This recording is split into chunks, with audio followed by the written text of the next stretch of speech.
Alors, comme on l'a dit, cette année, avec l'aide de Dieu, on va étudier Bereshit comme il faut. Alors, au début, on a dit, si vous vous rappelez, Bereshit bara, on a le fils, 6 et le fils. Quand on veut faire la définition d'une sphère, on parle du pôle nord, pôle sud, et au milieu, il y a 3 traits. Un qui donne la hauteur, s'appelle Y. L'autre qui donne largeur, c'est X. Et l'autre qui donne la profondeur, il s'appelle Z.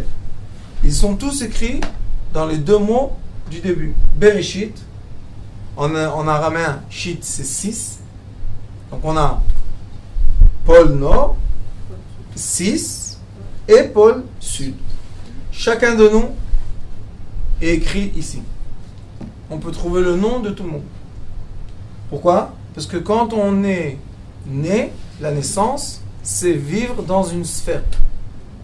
Et chacun maintenant vit autrement la sphère. Il y en a qui vont vivre les sphères avec beaucoup de tension, parce qu'ils ont une ouverture de lumière qui fait rentrer beaucoup de la lumière, et c'est les enfants indigos. Et on a mis sur YouTube, si vous avez vu, le film des enfants indigos, magnifique, sous-titré en français, comme ça il n'y a pas de problème. Et c'est très important de comprendre le caractère de ces gens-là. Pourquoi? Parce qu'à la fin de toutes les recherches qu'on va faire sur l'humanité, on voit qu'on est obligé de vivre ensemble. D'accord? Même ceux qui pensent qu'ils ont une guerre entre eux, il n'y a aucune guerre, puisqu'ils vivent sur la même terre. Même ceux qui vont dans la Lune, ils sont dans le même univers. Même si on sort de l'univers, on est tous dans la lumière. Alors la raison pour laquelle on s'est séparés, c'est la raison qu'il y a une sphère. Si la sphère n'existe pas, il n'y a pas de séparation. Imaginez-vous un couple. On les fait rentrer dans une chambre comme ça. Et ils se fâchent, ils sont fâchés. Il n'y a pas de problème. Un se met là, et un se met là. Et après, tout doucement, on va rapetissir la chambre. On rapetissit, on rapetissit, on rapetissit, on rapetissit. Maintenant, ils vont être debout, collés, un en face de l'autre. Ils vont se fâcher? Non. Non, ils sont obligés de vivre cette sphère. Donc c'est nous qui créons la largeur, la longueur et l'auteur de notre sphère. Comment on le fait? Plus on est séparé par nos idées, par nos pensées, par nos sentiments, par nos souvenirs, par nos traces, par nos habitudes, plus on est séparé, plus la sphère est grande. Plus la sphère est grande, plus le vecteur est long. Pourquoi?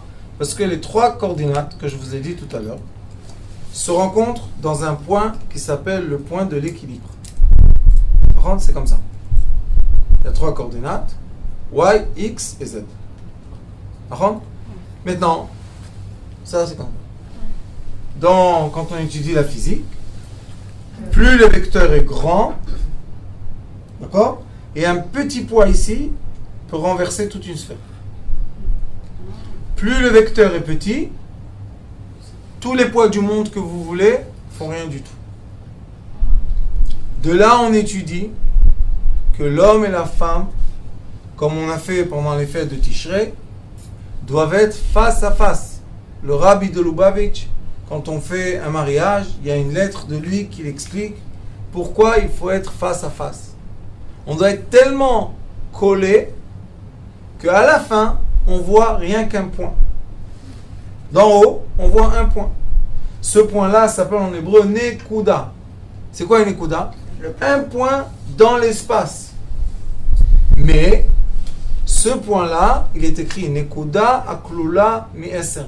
Ce point-là englobe tous les 10 sphirotes, tous les 10 attributs qu'il y a. Maintenant, on va se poser une question.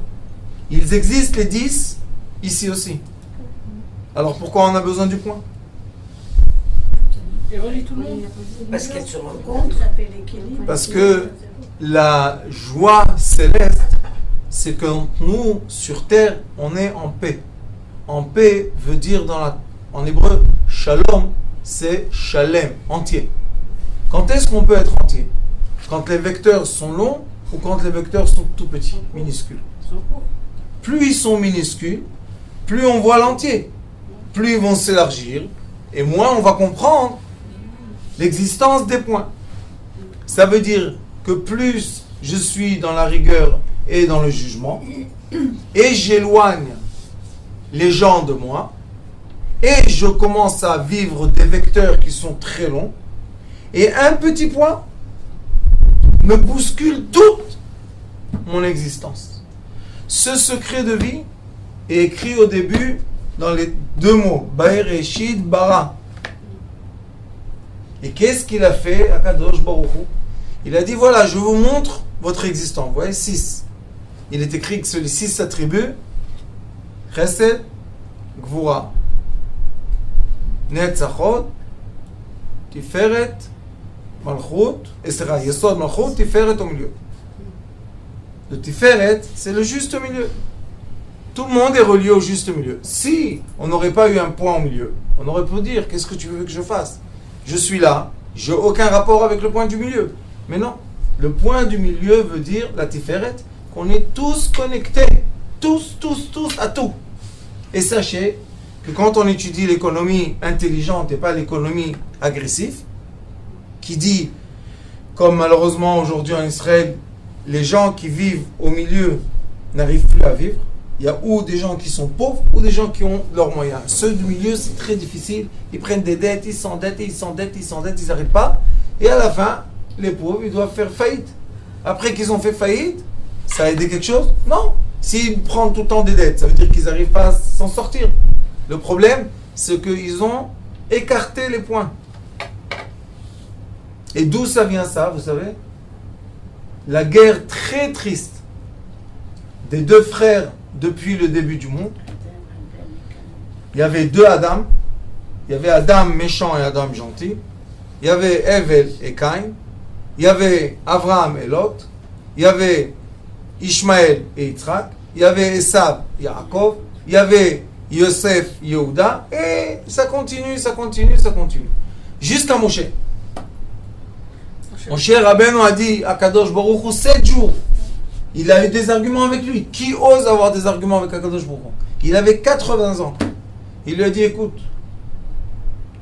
la raison, j'ai compris la raison de l'exil et la raison que les gens deviennent esclaves à la matière jusqu'à quand ils perdent leur identité. Un des travaux les plus importants qu'on fait quand on étudie la médecine lumière, c'est redonner l'identité à l'être humain. C'est affreux de voir des gens sans identité. Ils ont une identité, mais on a étouffé l'identité. Alors il a dit, mon cher Rabbeinu, si mon frère ne vient pas avec moi, c'est pas la peine. C'est pas la peine. Et ça, c'est Moshe et Aaron. Moshe, c'est lui qui était connecté, et Aaron, c'est Cohen. Le Cohen, il bénit le peuple d'Israël. Il est écrit sur Aaron, Oev Shalom, Rodef Shalom, Oev et Abriot, Mekarvan la Torah. C'est quoi le Shalom? C'est le Shalem. C'est quoi le Shalem? C'est le point du milieu. Le point du milieu aussi, c'est l'humilité. Ça ne veut pas dire qu'on m'écrase. Personne ne m'écrase. Moi-même, je comprends que seulement quand je suis ici, j'ai la paix interne. C'est difficile de tenir des vecteurs toute la journée qui bougent à droite, à gauche, à gauche, à droite. C'est très difficile. Et c'est pour ça qu'il faut se créer sa petite sphère. Et Shlomo HaMelech, il a dit le roi Salomon, contente-toi de ce que tu as, tu seras un homme heureux. C'est quoi se contenter de ce qu'on a? Maintenant, en ce moment-là, voilà, j'ai mes habits, j'ai des chaussures, j'ai mon chapeau. Qu'est-ce qui manque? Rien. Rien du tout. J'ai une chaise même. Incroyable, il y a même un toit. Et même des lampes. Et même un livre. Magnifique, on est très riche. Ça, c'est quand on est dans le point. Mais si je suis assis ici et je dis, oh, dommage que j'ai pas une grande synagogue avec 300 sièges. Et quand on a la grande synagogue avec 300, qu'est-ce qu'on dit? Ah, dommage que j'ai pas 1000 places, d'accord? Et quand on a 1000 places, qu'est-ce qu'on dit? Ah, je veux 6 synagogues. Qu'est-ce que tu vas faire toute la journée? Vous savez que quand j'étais en Chine, les Chinois, ils ont dans les villages, ils ont quelque chose de bizarre. Ils construisent leur maison seulement l'enveloppe. Et plus ils ont d'argent, plus ils font les hauteurs. Maintenant, tu te dis, 2 personnes, puisqu'ils ont un enfant. 2, 6 étages, 7 étages, vite. Alors j'ai dit au monsieur que je travaille avec lui, j'ai dit, dis-moi, pourquoi c'est tellement grand les étages comme ça? Il n'y a rien du tout. On dit, non, écoute, plus ta maison elle est haute, plus tu as du kavod. Je lui ai dit, qu'est-ce qu'ils font? Toutes les heures dans la nuit, ils vont dans un autre lit, dans un autre étage. Comment on profite de tout ça? On dit, ils ne sont jamais rentrés dedans. C'est fermé. C'est pas de la folie. Mais qu'est-ce qu'ils ont? Pourquoi ils font ça? Ils ont rien. Ils montent les étages. Oh, et alors tu es là. Tu peux pas profiter, il n'y a rien du tout. Qu'est-ce que tu fais? Tu descends ici. Et quand tu descends là, au Hachem, tu es sur terre. Quand on est les 2 pieds sur terre, on est très heureux. C'est pour ça que dans le mot prochain de Bereshit bara Elohim, il y a un grand secret. Quel est le secret? Dans le nom divin, on avait déjà parlé qu'il y a un Yud, après il y a le Hey, après il y a un Vav, et après il y a un Hey. Tout notre travail sur terre, c'est relier les lumières terrestres avec les lumières célestes. Qu'est-ce que ça veut dire?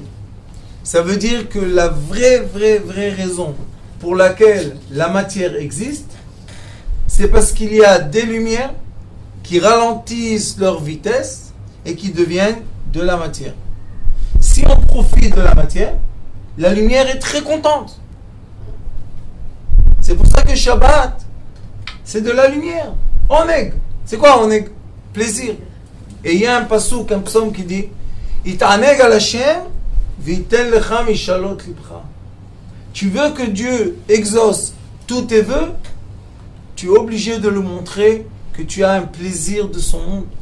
Sinon, c'est toi le témoin qui dit que tu ne peux pas exaucer tes vœux. Pourquoi? Le monde n'est pas bien, c'est un monde. Est-ce qu'il y a une personne qui a des vœux qui ne sont pas matériels? Et c'est pour ça qu'il est écrit dans les psaumes, dans le prochain mot, il est écrit Elohim, Dieu. Quel nom de Dieu? Le nom de la rigueur. Qu'est-ce que ça veut dire la rigueur? La rigueur, ça veut dire la matière. Mais qu'est-ce que ça fait notre matière? Magnifique.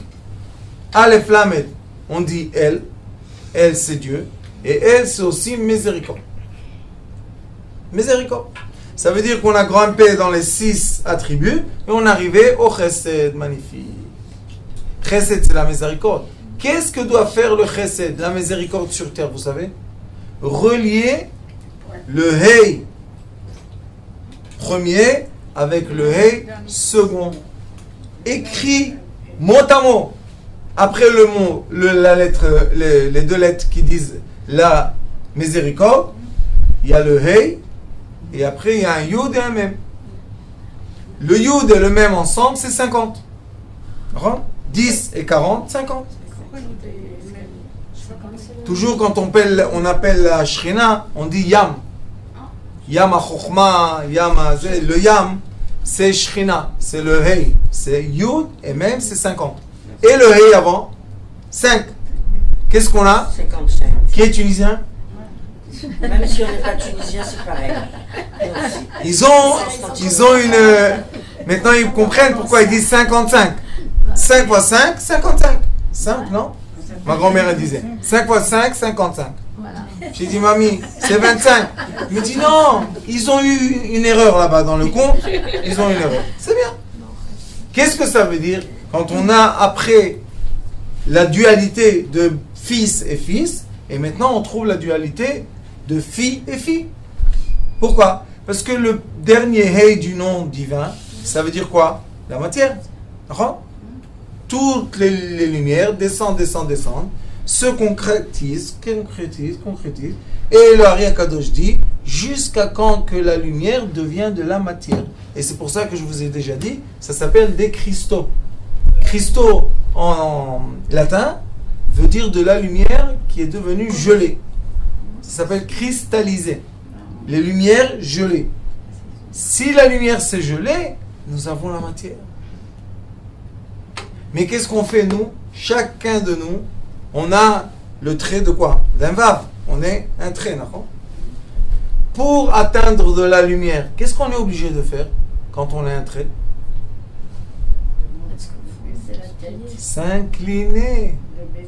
On doit s'incliner à un stade, à un degré, qu'on devient petit point à peine. Pourquoi? Pour que le Hey céleste et le Hey terrestre soient en accord. Qu'est-ce qui se passe quand on va additionner 5 et 5? On va recevoir 10. Vous savez c'est qui 10? Le premier Yud du nom divin, qui est une force masculine, elle-même a eu l'envie de quoi? De s'additionner avec les forces féminines pour arriver à la fin à un stade que nous avons un miroir exact. Le monde de Yetzira, qui est le monde du paradis sur terre, et le monde de Asiya, qui est le monde d'enfer sur terre, quand ils s'additionnent, nous avons le juste milieu. C'est pour ça que le roi Salomon a dit, tu veux une vie équilibrée, tu auras toujours dans ta vie un côté qui touche la rigueur et un côté qui touche la miséricorde, et toi, trouve le chemin du milieu. Tout ça, c'est des secrets qui sont écrits dans le mot Elohim. Et si on voit Bereshit bara Elohim, on va avoir 3 fois Aleph.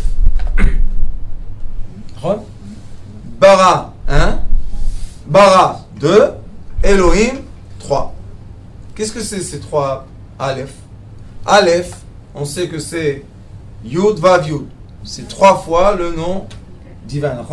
3 fois le nom divin, ça nous donne, à mon avis, 6 fois 3, ça doit donner 78.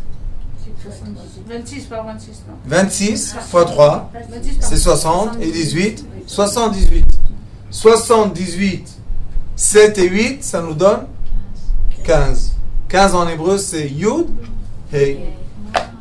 Écoutez, 3 fois Aleph, Bereshit, Bara, Elohim. 3 fois Aleph, 1 Aleph 26, deuxième 26, troisième 26. On additionne les 3, ça nous donne 78. 7 et 8, 15. 15, c'est le Yud et le Hey du début de tout. Ça veut dire, écoutez bien ce que je vous dis, l'empreinte, non, le tampon sur terre est obligatoire toujours de trouver la force masculine et la force féminine qui sont additionnées. On doit tout le temps les chercher. Dit le Sefer Yetzira, c'est le livre du premier homme, dit, quand Akadosh Baruch lui a donné ce livre, il a dit, mon fils, ça, c'est la programmation de l'existence. Vous savez qu'est-ce qu'il dit? Tout ce qu'il y a en bas, il y a en haut. Tout. Tout ce qu'il y a en bas, c'est l'empreinte de tout ce qui est en haut. Quand une personne dit, par exemple, le jour du repos, samedi, ou dimanche, quand elle dit « Ah, je me sens bien », est-ce que la matière a changé autour de lui? Non. C'est bizarre, non? Il se sent bien. Ah, je suis bien. Qu'est-ce qu'il y a? Je sais pas, je suis bien, je suis calme. Est-ce qu'il a une autre chaise? Non. Une autre table? Non. Des autres chaussures? Non. Des autres habits? Non. Qu'est-ce qui s'est passé? Il a appelé le paradis sur terre, influencer son existence.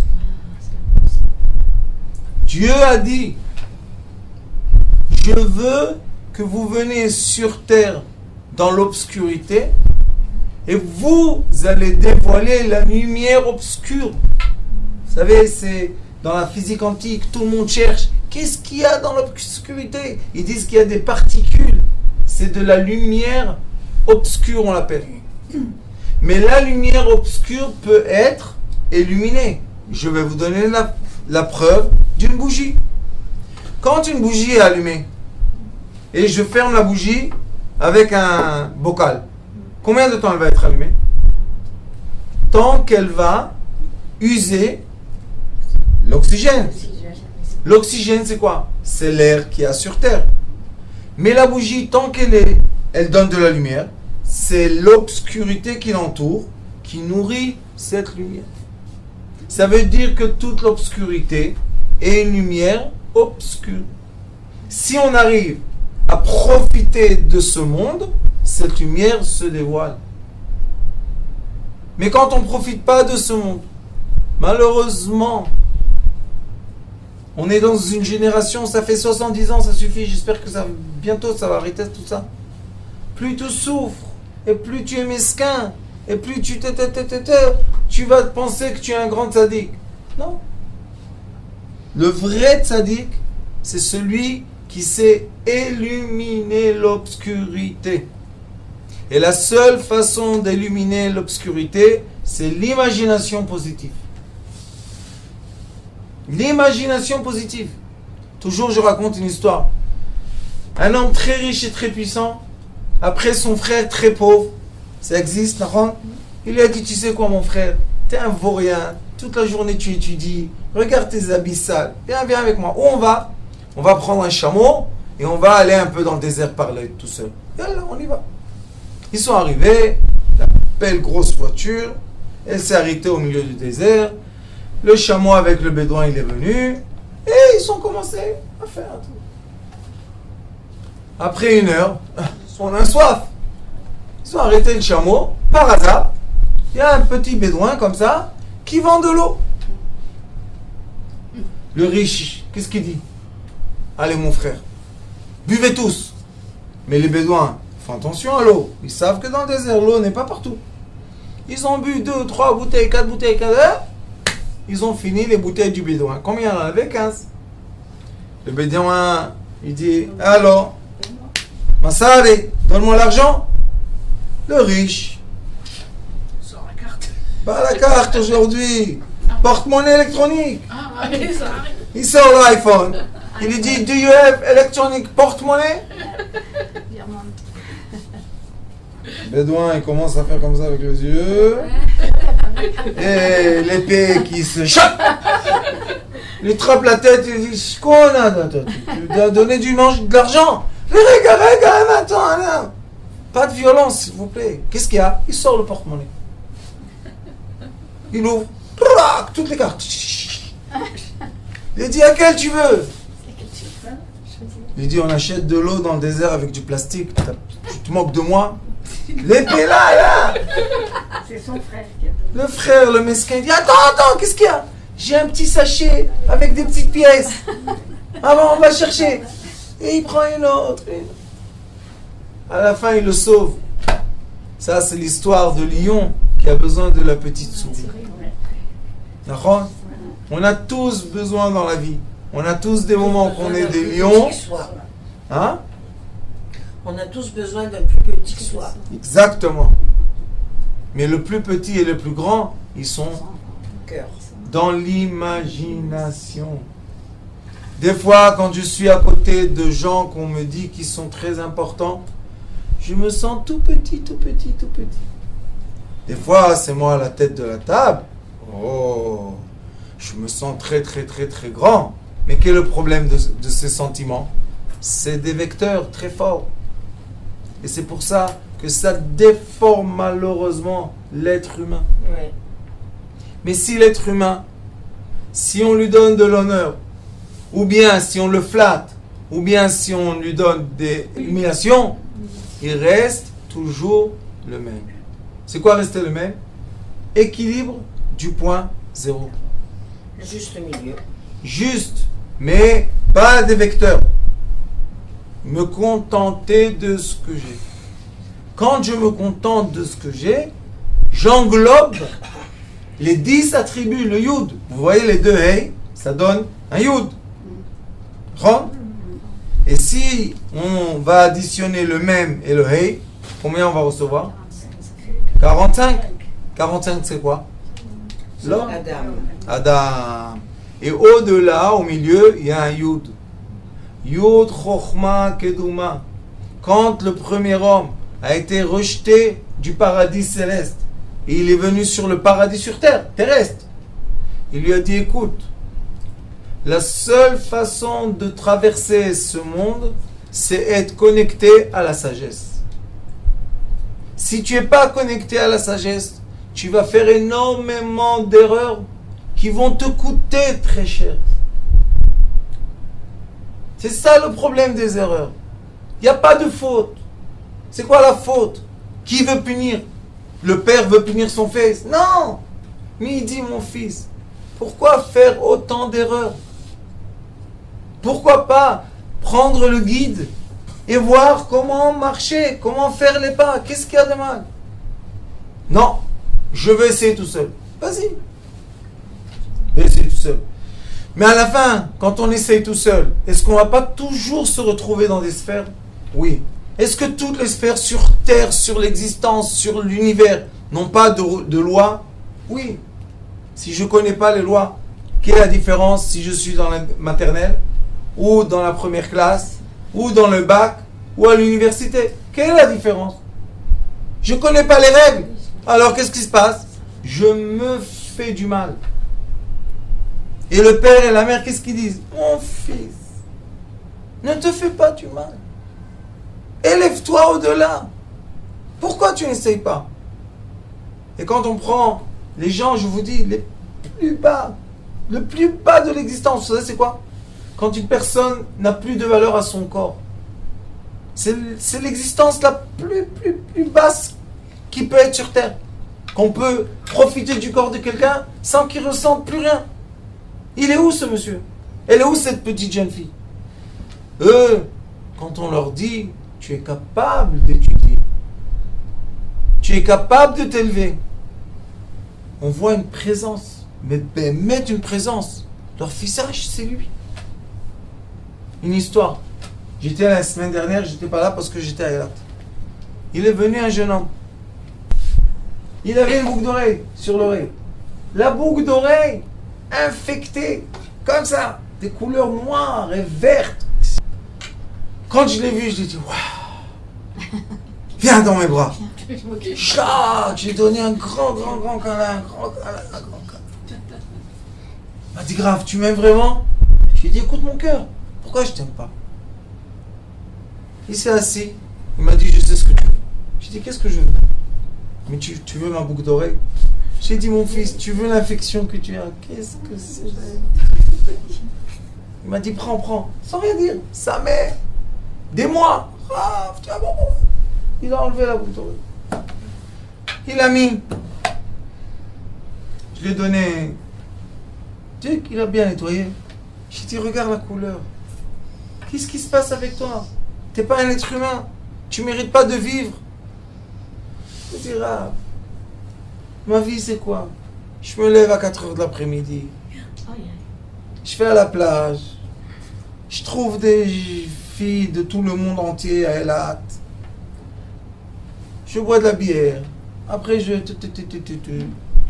Et je fais ce que je fais.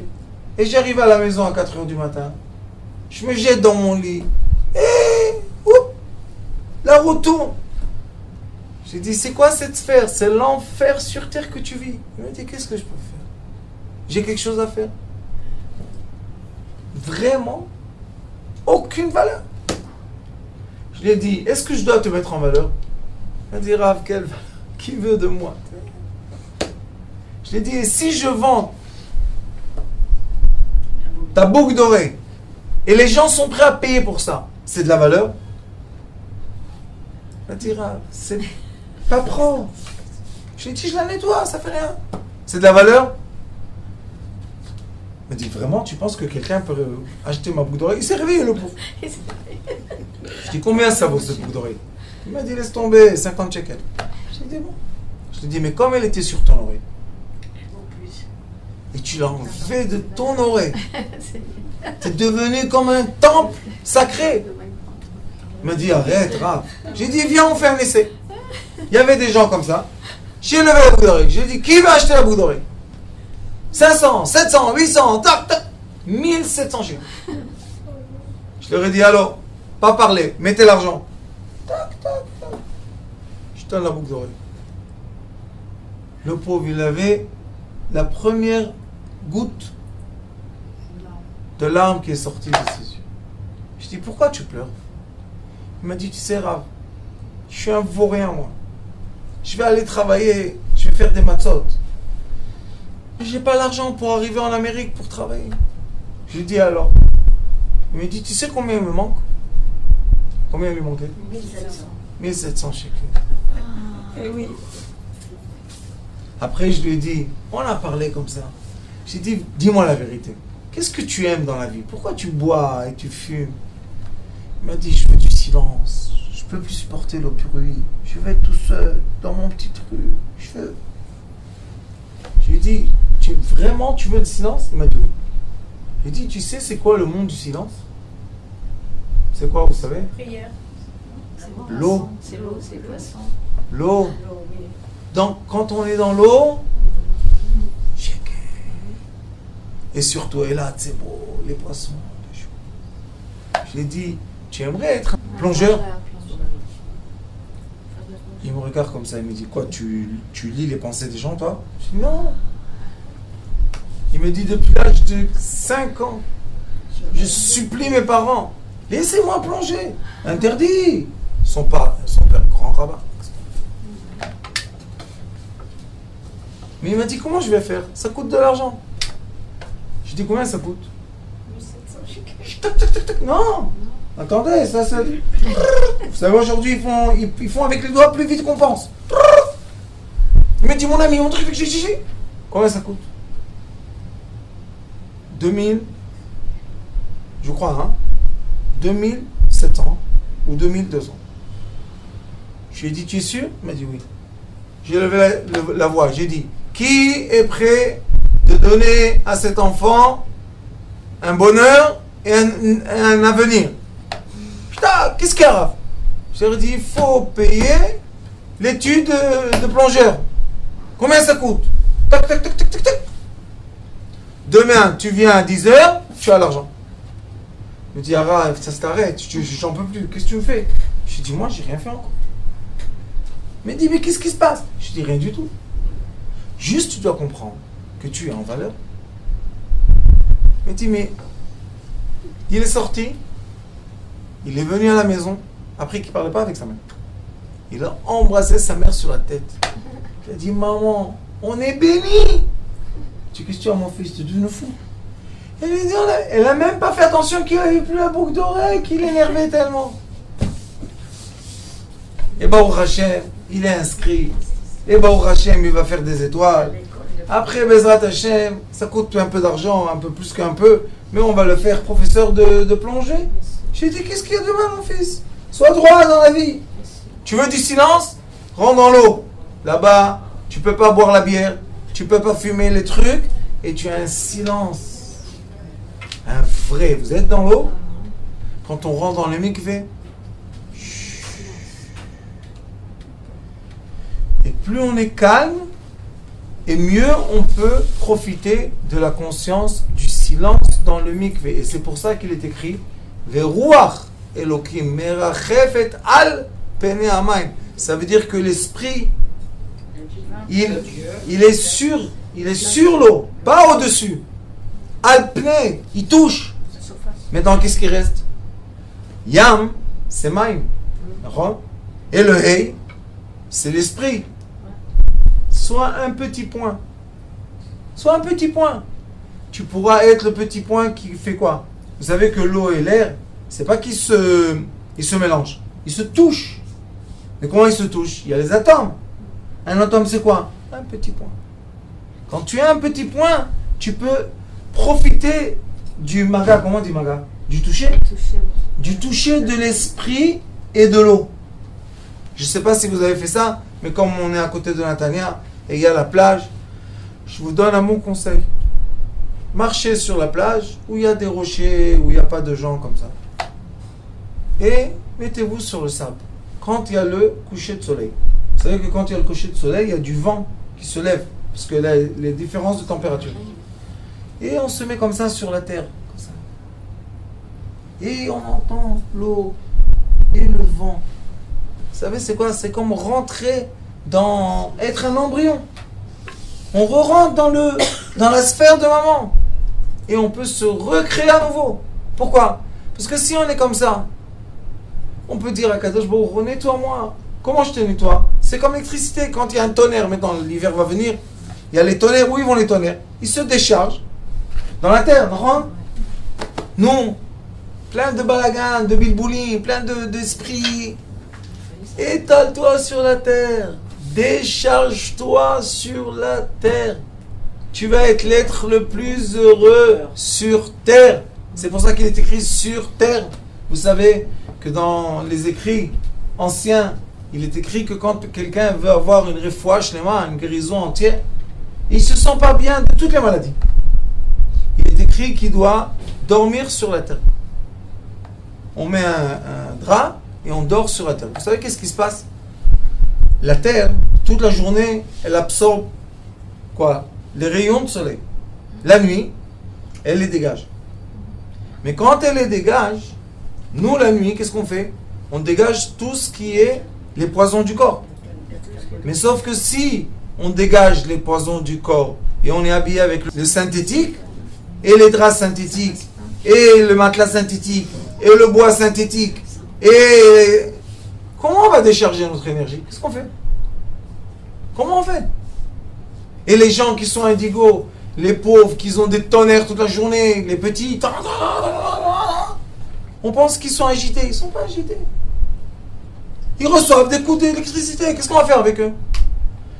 Décharger. Et quand on se décharge, quand on se lève de ça, on est comment? On est propre. Propre. On parle d'une terre comme ça ou la terre... La terre, la vraie. Ça, c'est quoi le carrelage?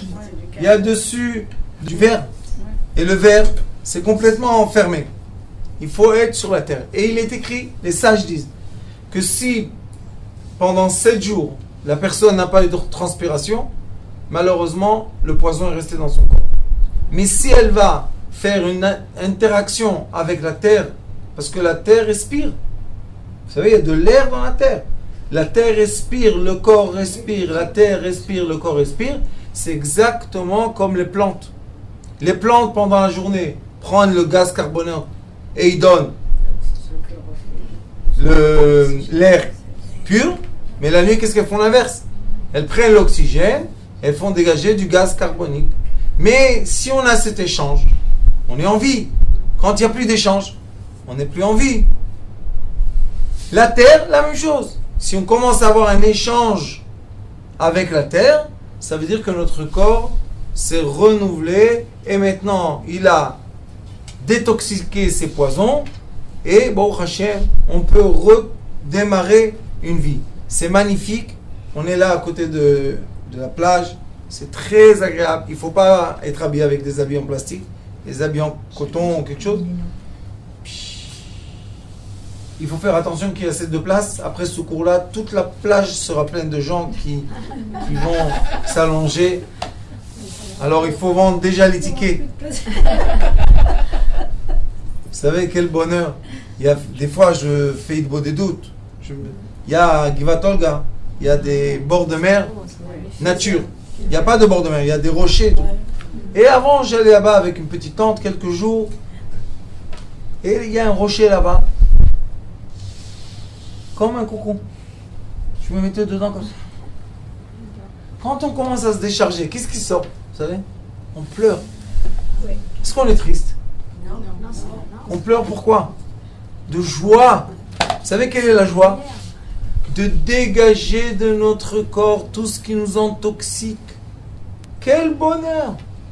Et si malheureusement, la Torah ne serait pas écrite de cette façon, que tout est en équilibre, d'un petit point du milieu, on n'aurait pu jamais se régénérer et dégager, détoxiquer ce qui nous embête, ce qui nous encombre. Et personne ne peut dire sur terre qu'il est fixe. Pourquoi? Parce que quand on a fini le travail, on s'en va. Et tant qu'on est là, pour Hachem, on a du travail. Ça veut dire que je vais me détoxiquer. Après, je vais vivre un moment de vie sympathique, je vais bien profiter de la vie. Mais comme il y a des écorces partout, et il y a des lumières partout. Encore une fois, je vais avoir un peu d'écorce, la preuve que quand on mange, après on doit se nettoyer. Je vais me nettoyer. Et ça, c'est la volonté de Dieu. Et c'est pour ça qu'il a dit, tout est en équilibre. Et après, il a dit, et Hashamaim. Il n'a pas dit, et Haaretz. Ve et Haaretz. Et Hashamaim.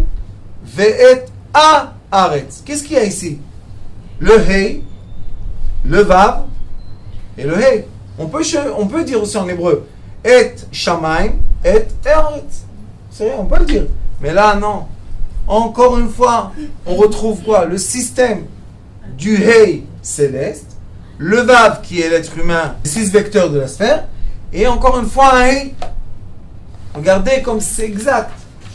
Bara, Shid, Bara, on a le Fils, le 6 et le Fils. Elohim, on a montré comment c'est le Chesed, c'est les 6 attributs, et le Hei céleste et le Hei terrestre. Et ça continue. Et Hashamaim, le Hei céleste, V6, Hei. Ça veut dire que Akadosh Baruch Hu a dit que si on veut profiter de son monde et on veut être heureux, avoir un vrai bonheur, connecter le Shamaim, le spirituel, avec le Eretz, avec le matériel. C'est pas la volonté céleste qu'on soit séparé de la matière. Et c'est pour ça qu'on revient encore une fois, encore une réincarnation, encore une réincarnation. Alors il y a des gens qui me disent, tu sais Rav, d'après ton enseignement, on doit être des animaux. On doit tout le temps chercher. Je sais pas ce que j'ai dit. Je l'ai dit, profite de la matière. Vous savez c'est quoi profiter? C'est manger, sentir, voir, entendre et toucher. 5 sens. Toucher seulement ce que je profite, pas ce que j'abuse. Il y a une très grande différence entre quelqu'un qui abuse de la matière et il se comporte malheureusement d'une façon animale et quelqu'un qui profite de la matière. Pour profiter, est-ce qu'on a besoin de grands vecteurs ou petits? Tout petit. Je me rappelle, un des beaux frères de ma mère, quand on était très jeune, il disait, tu sais, le première cuillère que tu goûtes quelque chose et la dernière de l'assiette, c'est le même goût. Alors pourquoi il faut manger des assiettes entières de couscous et boulettes et etc. Pourquoi? Le premier goût, c'est le même. Il le dit, c'est pour ça que les gens sont au-delà du poids. Parce qu'ils abusent de la matière et ils ne profitent pas de la matière. Maintenant la question est, pourquoi la personne abuse de la matière, vous savez? Parce que la peur de la perte. Ils ont des peurs de perte de matière. Mais plus on a peur de perdre de la matière, moins on est relié aux cieux. Et à Shamaim et à Haaretz. T'inquiète pas mon fils. La lumière céleste, il est écrit dans les livres de Kabbalah, n'arrête jamais de pénétrer l'univers pour nous donner tout ce qu'on a besoin sur terre. Le Yud, il n'arrête pas, il vient. C'est l'infini. On est nourri d'une énergie de sans fin. Alors pourquoi ça va s'arrêter? Pourquoi il y aura la famine? Si ce n'est pas les êtres humains qui disent, maintenant il y a une famine ici, regardez Abraham Avinu dans le paracha. Il y avait une famine en terre Israël, il est parti en Égypte. Qu'est-ce qu'il y avait en Égypte? Il y avait du manger. Alors pourquoi tu ne vas pas vers le manger? Parce que tu as peur. Et la crainte, c'est quoi? C'est l'obscurité. La foi, c'est quoi? C'est la lumière. Je n'ai pas peur. Pourquoi j'ai peur? Akadosh Baruch Hu est tout puissant. Il n'arrête pas de me donner de tout. Alors pourquoi j'ai peur? Une personne, elle donne des zakat et dit, oh, j'aurai pas demain. Qui t'a dit que demain tu n'auras pas? Qui t'a dit que quelqu'un ne tape pas à la porte, te donne des billets d'argent? Qui t'a dit ça? La crainte, l'imagination. C'est pour ça que les gens, malheureusement, après qu'ils ont peur, ils dévalorisent leur existence. Ils sont prêts à tout vendre, et leur corps compris, pour un petit sandwich, pour une petite bouteille pour un verre d'eau. C'est pas ce que Dieu a créé sur terre. Dieu a créé sur terre l'abondance infinie. Et je suis sûr que toutes les petites dames ici, qui sont Baruch Hashem, je crois, les petites dames les plus connues sur terre. Oui, on a fait déjà 900 000 vues. Bravo! C'était rien. 900 000 vues, c'est beaucoup, hein? C'est grâce aux petites dames. D'accord? Et on est tout petit. Qu'est-ce qu'on est? Petite jambe. Un petit noyau, petit. Et regardez, Baruch Hashem, la lumière se diffuse partout. C'est grâce à quoi, vous savez? Dit le Zohar Kadosh, Parashat Trouma. Trouma, c'est quoi? Les sacrifices. Dit le Zohar Kadosh là-bas. Celui qui court après quelqu'un qui est fautif. Chayavim, fautif. Si tu cours après quelqu'un fautif et tu lui donnes de la miséricorde, c'est l'être qui fait élever Akadosh Baruch Hu de la façon la plus parfaite sur terre. Courir après les fautifs. On t'a pas dit donne la tzedaka à un Talmid Chacham, donne la tzedaka à un... Non. Cours après le fautif. Celui qui faute aujourd'hui maintenant. Cours après lui. Donne-lui. Donne-lui. Mais non. On va donner la tzedaka, on va donner à quelqu'un qui étudie. On va... Non. C'est pas ce qui est écrit là-bas. C'est vrai qu'il faut donner à ceux qui étudient, parce qu'on doit soutenir les gens de Torah, c'est vrai. Mais tu veux glorifier Dieu le maximum, cours après les fautifs. Vous savez quelle chance. Rabbanit, donne-lui l'abondance. Quel est le problème? Qu'il est en bas du puits et l'eau n'arrive pas là-bas. Qu'est-ce que tu veux chez lui? Premièrement, donne-lui l'abondance. Et vous savez que quand une personne dans sa vie, et je suis sûr que tous on a passé par ces chemins-là, des fois on a des problèmes économiques, on a tout passé, on est tous passés par là. Bien sûr. Et tout d'un coup quelqu'un vient, il nous dit voilà, tiens, qu'est-ce qu'on dit? À qui on dit merci? Qu'on soit qui vous voulez sur terre. Automatiquement, on a allumé la bougie. Où va la flamme? Vers le haut. C'est pour ça qu'il est écrit qu'on glorifie la lumière. Dieu est une lumière. Et on l'élève sur les estrades les plus hautes possibles.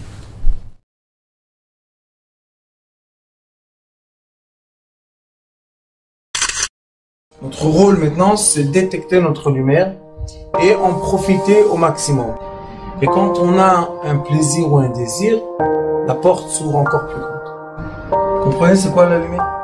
Lumière, amour. C'est pas important qui tu es, où tu es, comment tu es. Dieu t'aime.